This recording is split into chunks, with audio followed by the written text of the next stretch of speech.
What's going on, everybody? Welcome back to another episode of the Daily Groomer podcast. I'm your host, Alex, and today we have on Darren Clarke, my local Texas boy.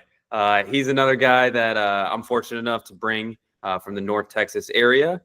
He runs Dapper Dogs Mobile up in a little bit north of where I'm at, but they've got 4 mobile vans. He's an ex-Army guy, ex-IT guy. He's pretty dialed in how he runs his business. So I thought we'd bring him on today to learn a little bit more about pricing, about online booking, about hiring, about his Excel spreadsheet, manifestos. We'll touch it all. Darren, thanks so much for coming on the pod today, man. You bet. I am happy to be here. Well, let's jump in and maybe set some context with what you guys have built today at Dapper Dogs. Okay. Yeah, so we started back in the end of 2021, just post-COVID. I was looking kind of post my IT career.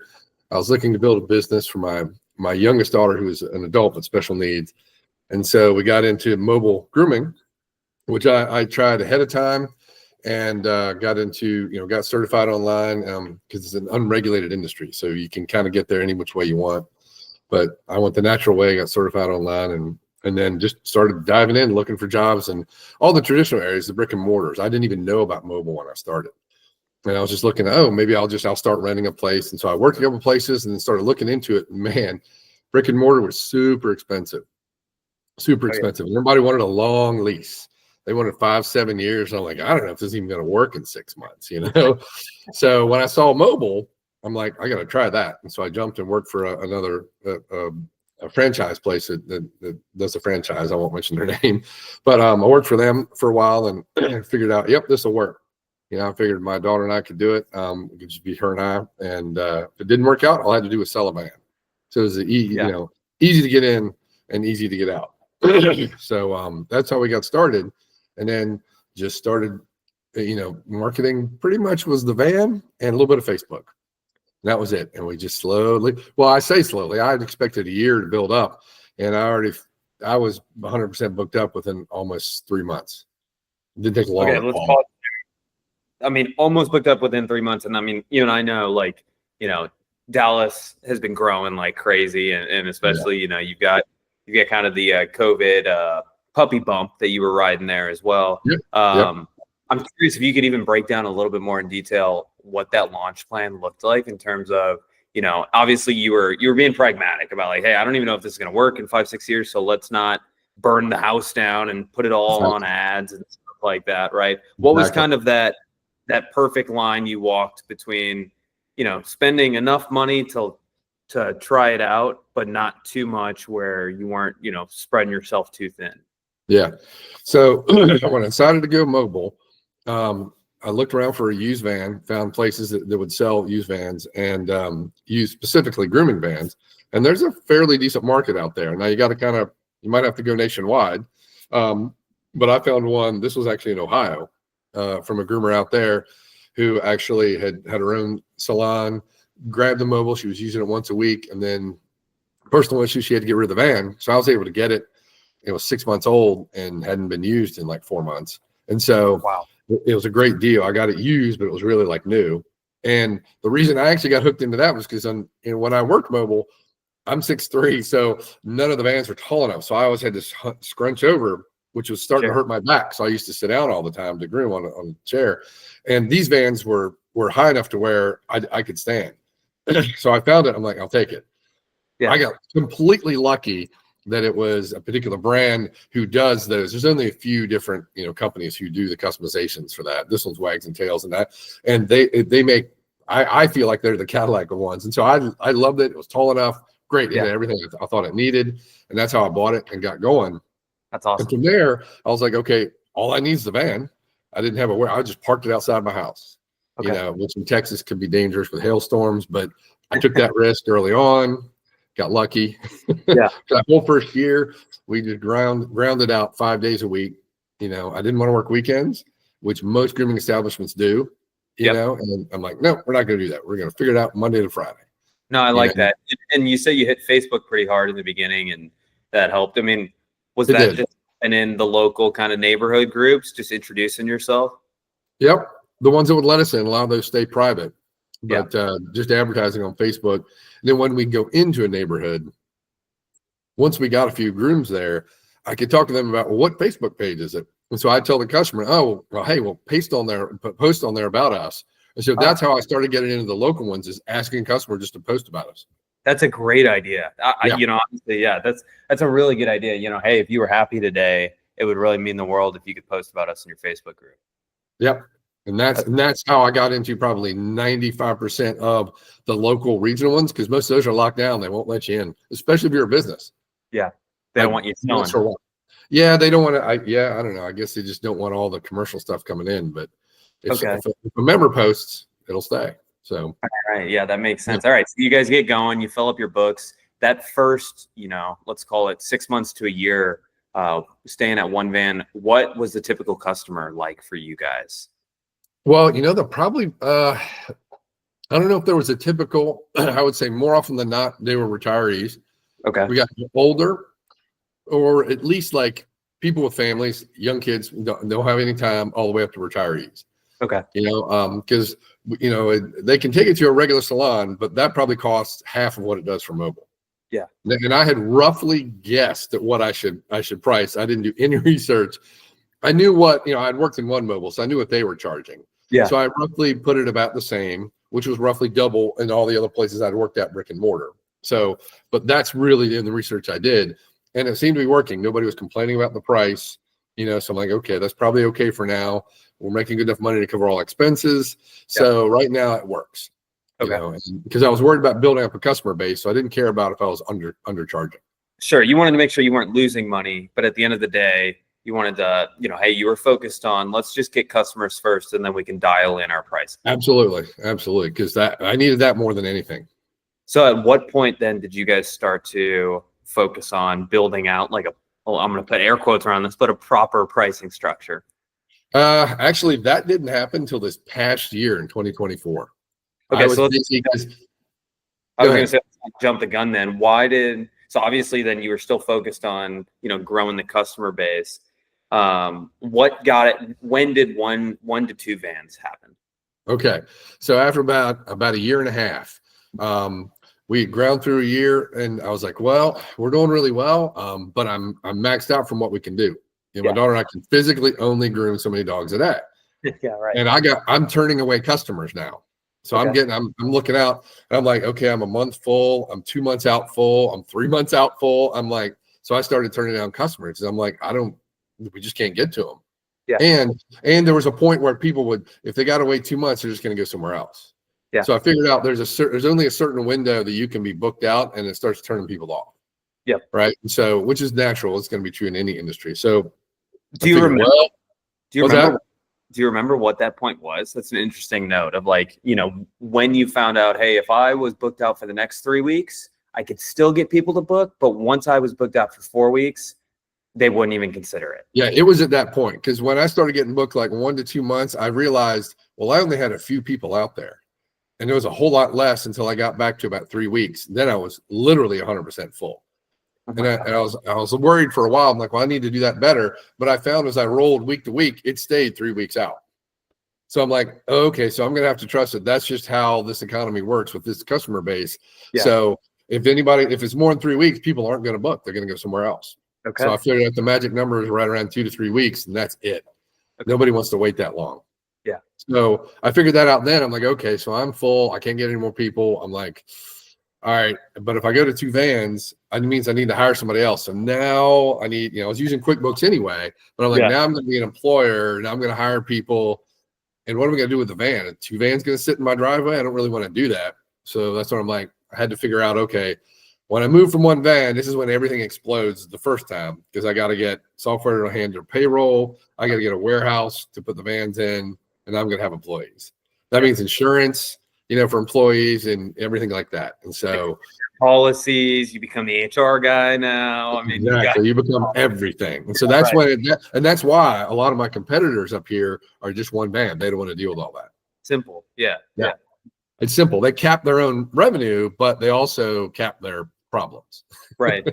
So, I mean, again, you're a very practical and pragmatic guy. I mean, walk me through what you ended up doing for each of these, let's call them problems, right? Like what were kind of the leanest and most efficient methods for storing the vans and Yeah, so the getting the software and stuff isn't that hard. QuickBooks you can do payroll through and stuff like that. So there's no problem finding those type of solutions. Now, I'm lucky since I had a business background and an accounting background, I knew I could do all that. Yeah. But most people can't. So you can go to a CPA and have them do your books. It's really expensive. Right. So, that's probably anywhere from $500 to $1,000 a month. Most CPAs will charge you to do all your books. That's so crazy. until you get big enough, it's not practical. Right. So that's a big hurdle for most people. Yeah. Well, I figured I could do that. The warehouse, didn't think that would be that big of a problem. That was way more a problem than I thought. There's a lot of warehousing in Dallas Fort Worth, a lot. Yeah. And they're also like millions of square feet. Yeah. Like, I need like 800, maybe 1,000 square feet. Right. And I'm looking everywhere and nobody has that space that small. And it makes sense. I ended up, for the guy I'm working at now, I got to know him because I groom his dogs. That's actually how I found my warehouse. Oh, that works I was grooming and I happened to talk to him about that because he had his own electrical business. We were talking about employers. I'm like, I need a warehouse. He's like, where do you need it? And I'm like, right over here. He's like, I actually got a warehouse in Ponder. And I'm like, what?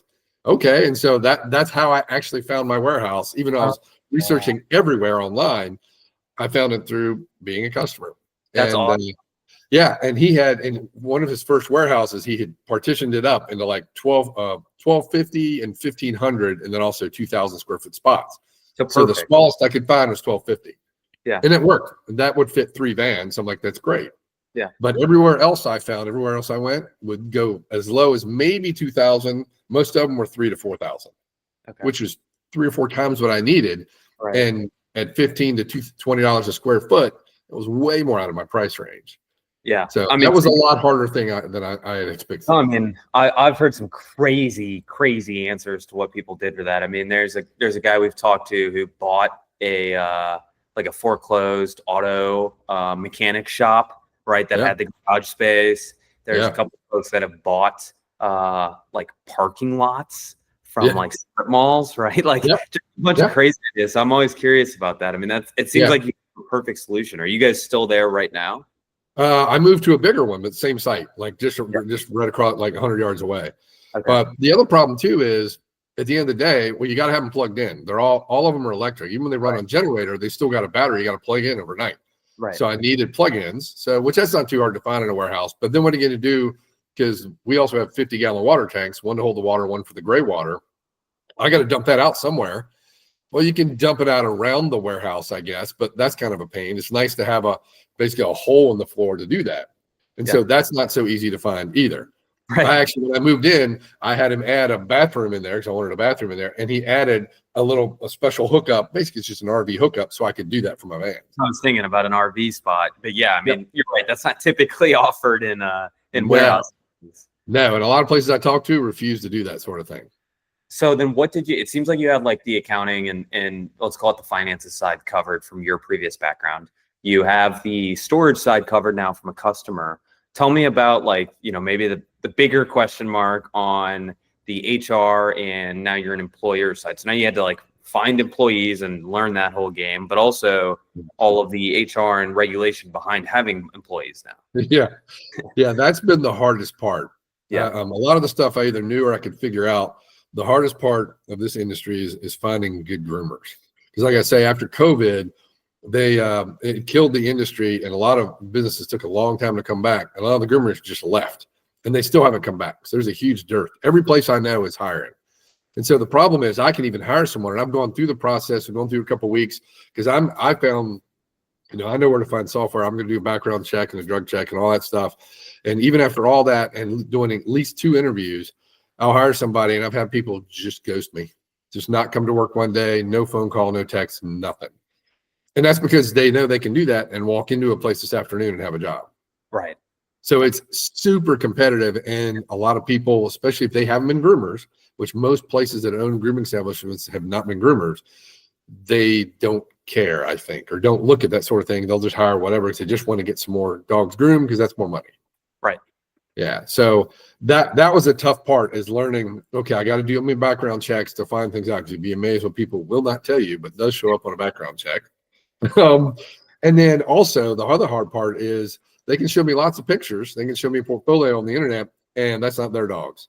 Yeah. It's easy. Unfortunately, a resume is not so easy to check out, especially when, like I said, the industry isn't regulated. So there's no requirement for any type of specific education. So it's just what I needed to do was see them groom.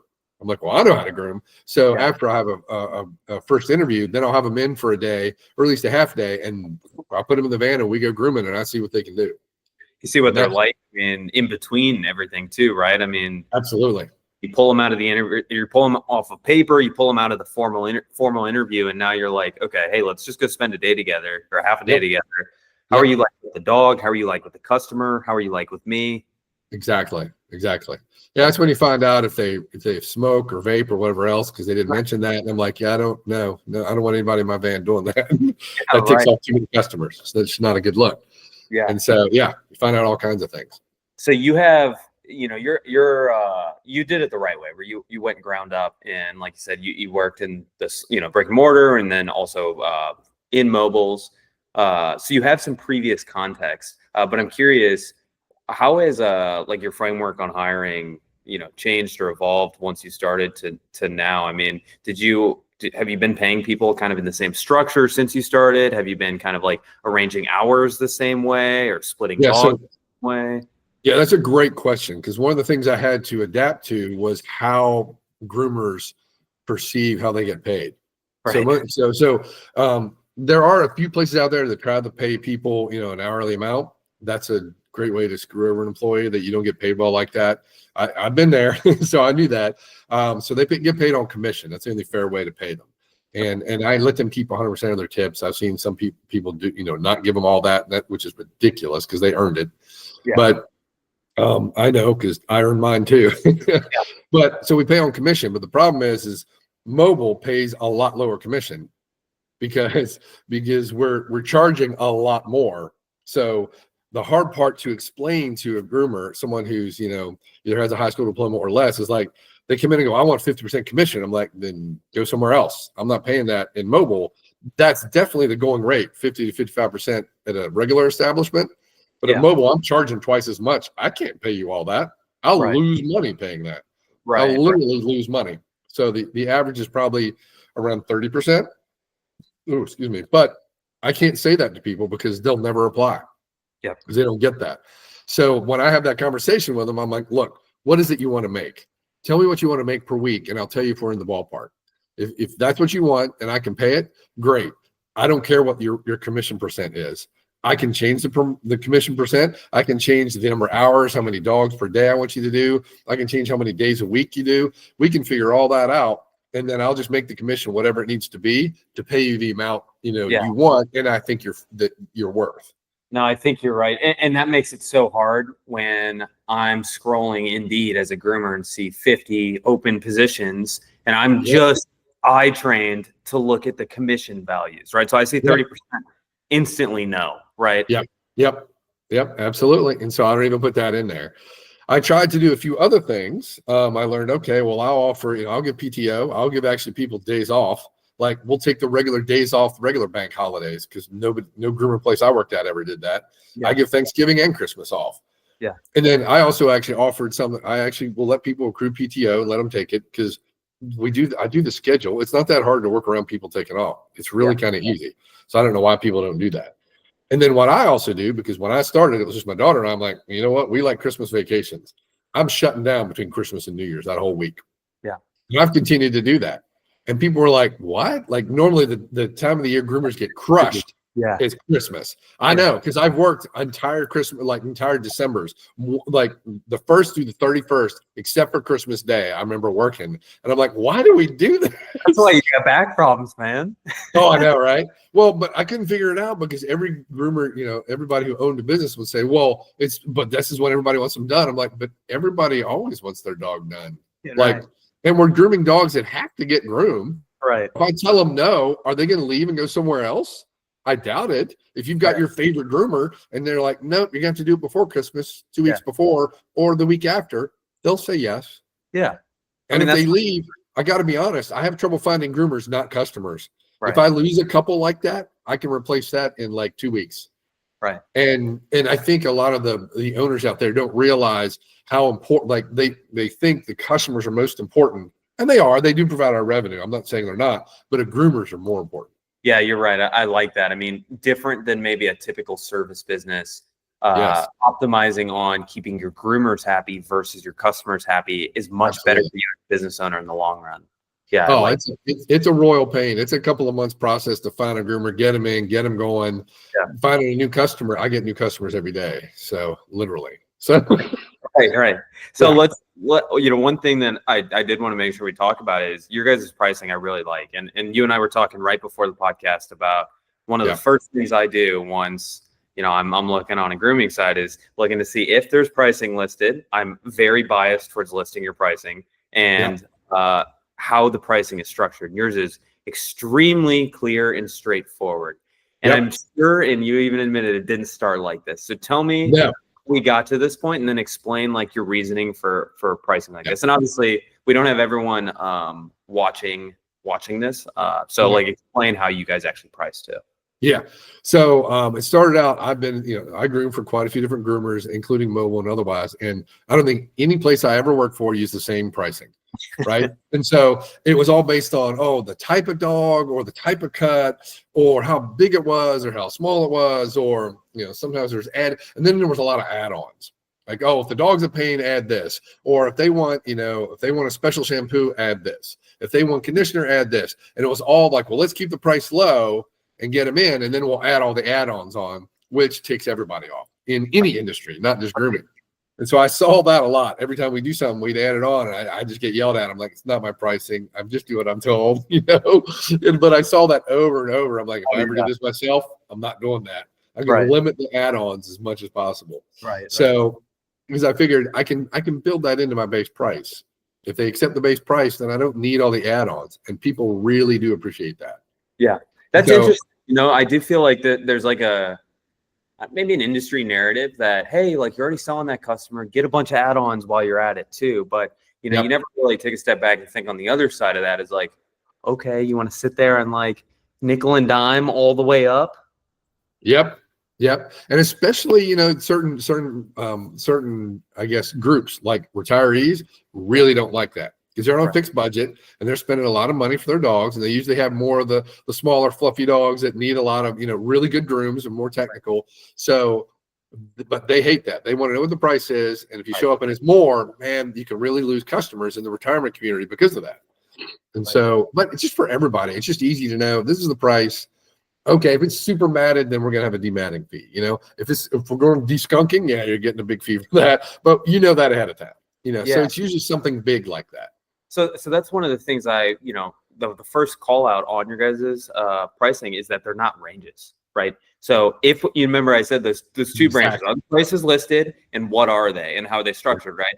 Yep. You guys have them listed, and most people that have them listed that get past that first branch list them in ranges. How do you, and obviously that covers the business owner's ass for like, hey, that dog might be super mad, or that dog might be a pain in the ass on the table. How do you deal with maybe that like margin of error that might come for, hey, I'm going to quote this guy, I'm looking on your site right now, the small dog full groom package at 130. I'm going to quote this lady $130. I'm going to tell her that on the phone. She sees that. Maybe she even books this online, right? And I show up and her dog is matted and a pain in the butt, keeps biting my groomer's hand. I mean, that's all priced in though, right? Yep, it is. So we fight that really two ways. The main one is communication. So when my groomer shows up, and I've done this too, I show up, it's $130. I see that dog. I'm like, okay, so ma'am, this dog is matted really badly. So I'll see how it goes. Number one, how do you want this cut? Because this is looking like, I don't like shaving dogs down. I really, really resist that at all times. So I'm like, we're going to cut this as best we can to keep it long, but this might take some extra time. So we may have to charge you extra for this. So it's all about communication.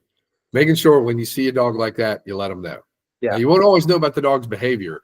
So I'll leave that up to the groomers. Groomers know. If you get an experienced enough groomer, they get them in there, they'll be able to put in the notes, this dog is a hellion.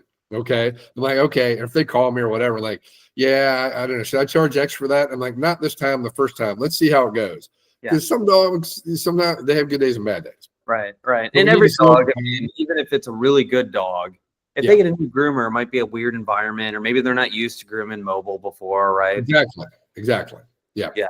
So, Okay. and we do every dog. So we get a lot of old dogs. Some are cranky, some big dogs, some are crazy, so we don't really turn any down. So we get rescues and stuff. So sometimes they can be a little sensitive about things too. The other big call out on your guys' website is there's no breed specific pricing. It's weight specific. Exactly. So tell me. Yeah, I build that in too. I've seen several places try to do it by breed, and it gets too hard because, like, take Doodle for instance, right? Which we can argue whether or not that's actually pure breed or not. Seems by definition it's not. But I've seen so many Doodles that are so different. If they have more poodle in them and that have that tight curl, oh my gosh, it gets matted so easily. That could be a lot of work. But if it's more retriever in it and it's a lot wavy and flowy, it's not a problem at all. So the same size dog could be totally different. And I can give you probably 5 other versions of poodles or doodles that are completely different and going to take different times. So I'm like, there's no way I can price out a doodle. There's too many categories, and it'll just piss off everybody who reads that.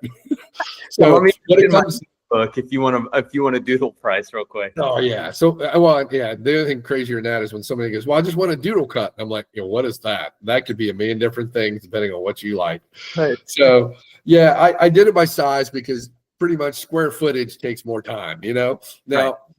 Technically speaking, you get a little Shih Tzu, and that little 6 or 8 pound Shih Tzu could take as long as 100-pound doodle, right? Because if I got to use teeny scissors and I can't use a trimmer, it's going to take me a while, right? So there is some issues with time, but for the most part, the bigger dogs just take more time and things like that. And a lot of the bigger dogs, it really goes to they're just getting de-sheds or baths anyway.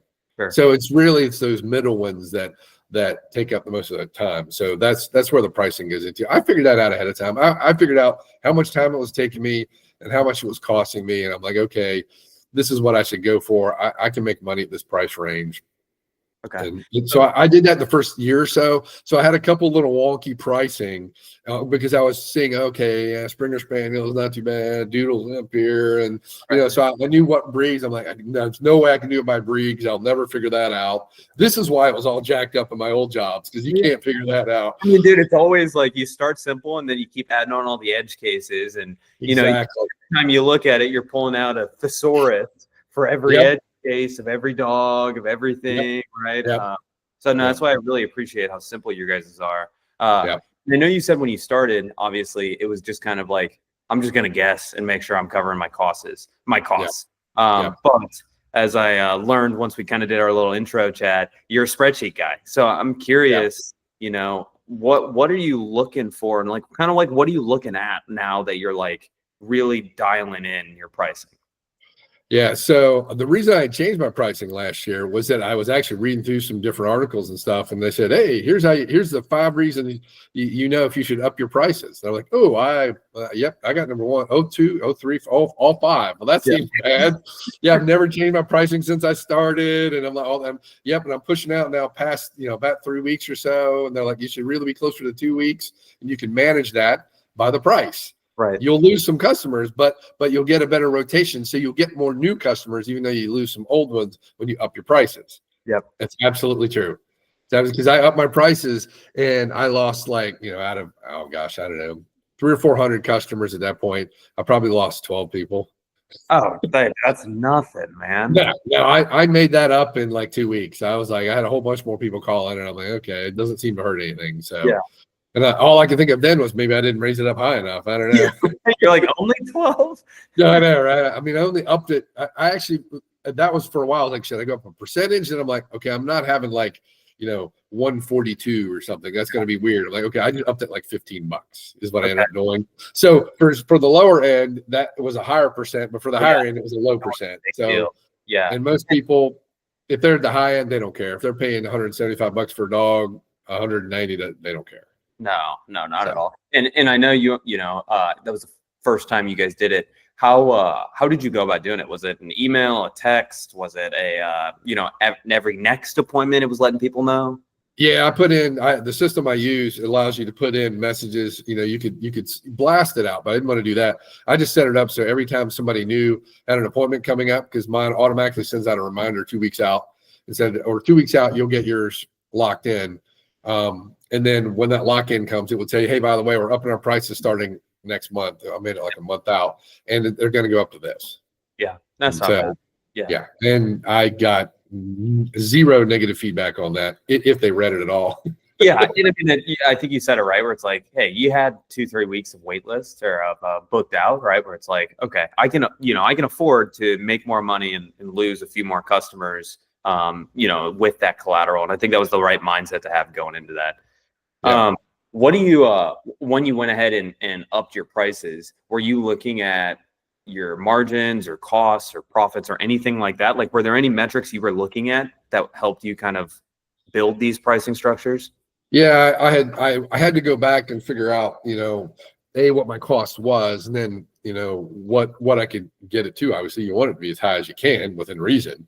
So I had to go back and figure out, well, this is how much I'm making per dog. Okay, well, how many dogs am I doing per month, per week, per day?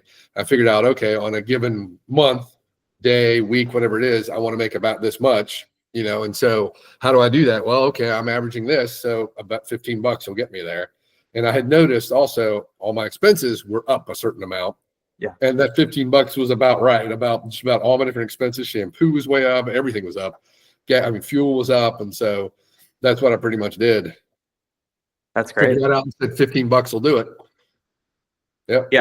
No, that makes sense. So do you know off the top of your head right now what your profit margin is? Yeah, it stays right around probably about 10%. 10%. And do you think that is like a fair target for most mobile groomers to aim for? Yeah, it is. I think they could probably even aim for more. Mine's less right now because when I did the next level from having the first warehouse, I actually went up to, I'm like, okay, if I'm going to make that next big jump, I'm going to have to figure out what that does. I hit my next level. So for me, what affected that profit margin was the fact that I was up to 3 vans at that point, and I was stuffed in the warehouse I was at. Barely had room for that. So I'm like, well, do I upgrade to a new warehouse? And I knew everything was going to be a lot bigger. There was no way I was going to move up just enough for a 4th van. So fortunately, the guy I was getting the warehouse from was a customer. I told him I was looking for it. And a few months later, he was like, hey, I just had somebody leave a spot. And I was able to upgrade to my warehouse now is about 4,000 square feet. And that'll fit 6 to 7 vans. Yeah. But it was way cheaper square footed price per square foot than anywhere else I'd looked at. So, but it was a big jump. So it really squashed my profit margin down till I got to that 4th or 5th van. That's when I knew I'd catch up. So my profit margin is probably lower than it could be or should be, but just because I made that long-term decision. Yeah, that makes sense. And so you foresee, once you get that 5th, 6th, 7th van, your profit margins will go up dramatically. Yeah. Yeah, they'll probably go up easily 5% per van at that point. It'll be a big jump. That's amazing. Yeah. So let's talk about the future then. You said, you've already kind of pot committed a little bit, or you've jumped in. You're like, all right, I'm going to figure out this HR stuff, figure out this warehouse thing. What are you trying to get to? What's your goal here with the business? That's a good question. I haven't entirely decided because since the warehouse I'm in will fit 6 comfortably vans, and I could double stack and fit 8, maybe even 10 if I tried. I don't think I'd want to do that, but I think I'd be comfortable with 6 or 7 vans, somewhere about there. Because at that point, I know I won't be able to groom at all at that point. I'll probably have to be completely doing the scheduling because there'll be way too many vans, too many groomers, too much stuff going everywhere and between supplies and everything else. So when I hit 5 at the very least, by the time I hit 5 vans, I'll have to hire somebody to manage that if I want to keep grooming a little, or just not be doing that all day long. And so that'll be the next level to when I hit that 5th or 6th van, having somebody else. So I'll have to hire basically a manager that sits in there and manages the schedule and does some of the maintenance in there. And right now, you do that all. So you guys are at 4 vans and you're doing dispatching, accounting / finance, payroll, payroll, etc. Then I keep the warehouse up. So I keep the warehouse up and a lot, because we run those washer and dryer pretty much 24/7, keeping the towels clean. That's crazy. I'll go back there and be doing that just to keep those up too. So the girls don't have to fool with that when they come in. Yeah. Do you still groom right now? What's that? Do you still groom? Occasionally, it usually comes in when there's like a really huge dog, because I've got a couple of Burmese that are 170, 180 pounds. And the one groomer I have who handles most of the big dogs, they're just a little big for her. Yeah. So and then occasionally we'll get one. I have another one that we don't do very often, but he's also pretty big. He's a Pyrenees, but he's also got a bad back leg. So once you get him in the van, it's not too bad. But at 160 pounds, that's tough because he's dead weight. I can get him in, but most groomers can't. So You're the hired in muscle at this point. Exactly.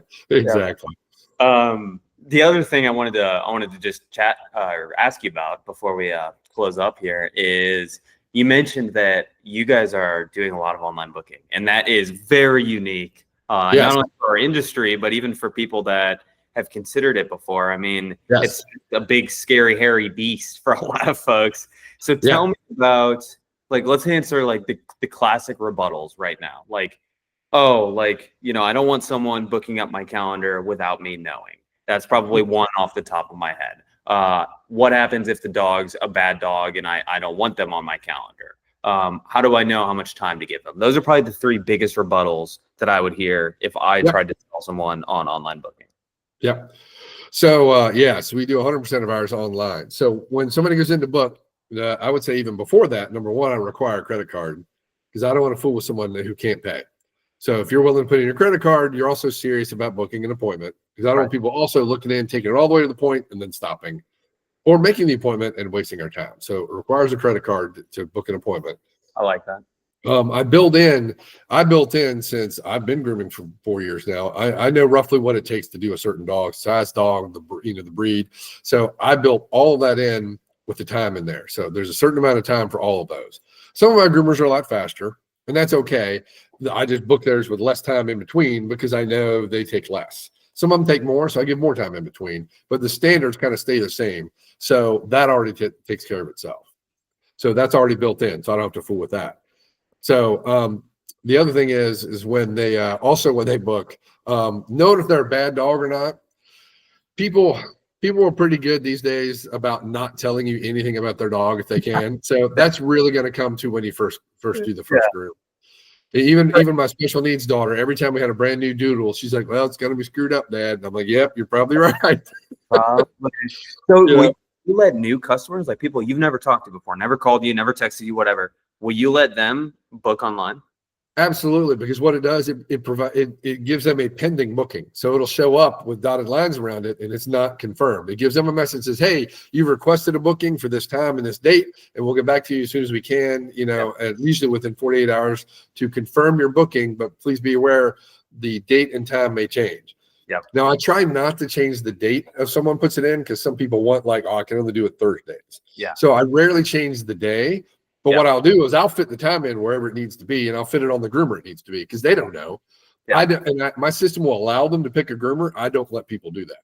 Okay. It just comes in, it pops in the first open spot, and then I'll move it to whatever groomer. I just slide it over, and that works really well.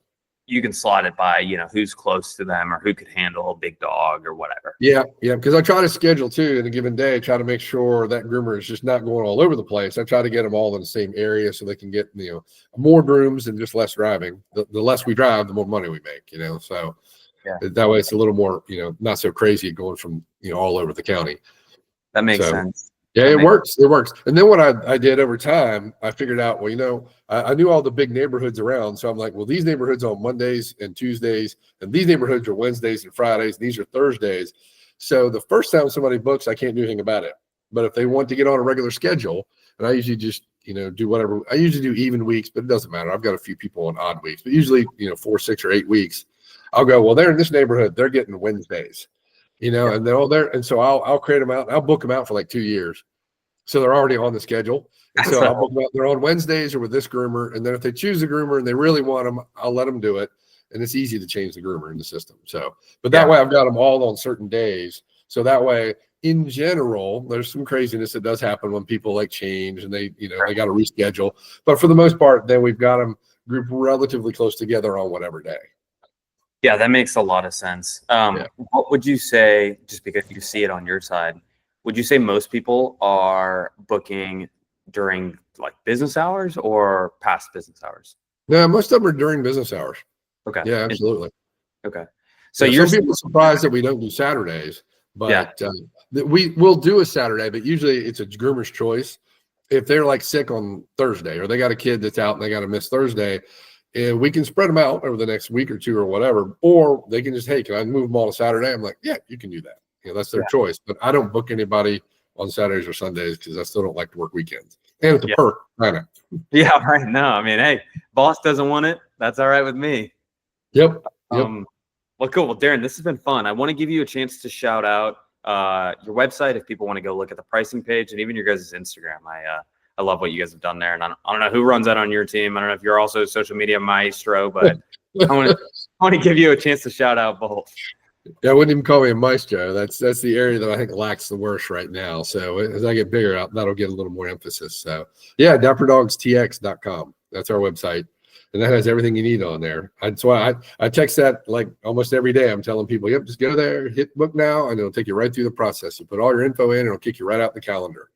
The other thing I do tell people is AI is not as fancy cool as you think it is, because half the time my system will look at it and go, yeah, here's a spot 3 months from now. People are freaking out. I'm like, I'll sit there and look at the calendar. I'm like, I have a spot open for that person next week. What is that? What is that computer system looking at? I don't know what it looks at sometimes. I think it tries the built-in travel time and stuff. And so I just tell people, just pick a spot and just ask for first available. I'll get you in there. So it's kind of funny. That's funny. Yeah. We're the only Dapper Dogs in Texas. There's only like 3 others in the whole country, but occasionally I'll get calls from people in New Jersey. There's one of them. And they'll hit the website. I went to the website and got a book, and I'm looking at the address going, because my system will tell me if it's out of range. Yeah, my system will give me a thing saying, it usually gives them a rejection saying, no, we refuse to book you. But it doesn't say why, and that's the only it's one of those little things in the system that won't say why. It doesn't say you're 1,000 miles away from me. Exactly. Oh, cool. Well, Darren, thanks so much. If you guys want to get a hold of Darren and can't, reach out to me. Darren, we want to get you in the Facebook group so people can holler questions at you or ping you about pricing structures. But honestly, man, thanks so much again for being so transparent and for sharing everything that you guys have built. It's really impressive. Yeah, I appreciate it. Yeah. All right. And that's the pod.